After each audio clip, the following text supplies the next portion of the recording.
Some say, well, they're not respectful to me. I say, your parents have a special place.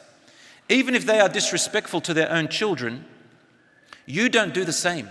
You need to break that cycle and not be that same person, because one day when you have children and they watch you the way that you treat your parents, they're going to treat you the same way you treated their grandparents.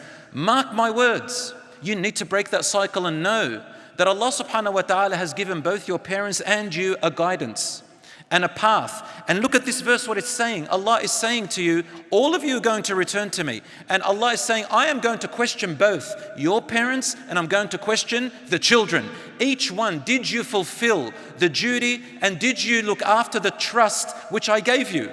O parents, did you look after those children that I gave you temporarily? They're mine. Allah is saying they're mine. You don't own them.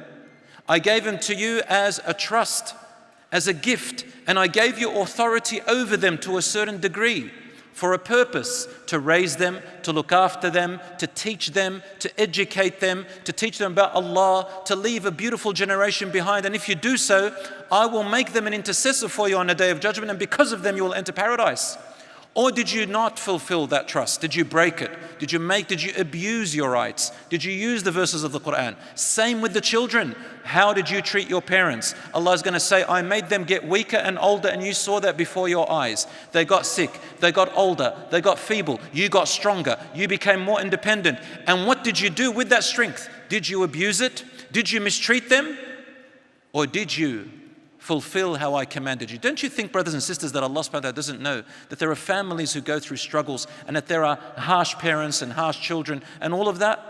Yet Allah subhanahu wa ta'ala still says to you, وَصَاحِبْهُمَا فِي الدُّنْيَا مَعْرُوفًا. In this verse here, it's talking about disbelieving parents. And not only disbelieving parents, it's talking about kafir parents who are forcing their children to worship idols, forcing their children to swear at God, to swear at the Prophet Muhammad sallallahu alaihi wasallam, to disbelieve in the Quran, to talk harshly about Islam. These are the types of parents Allah is talking about. This is abuse. Yet Allah is saying, just don't listen to them.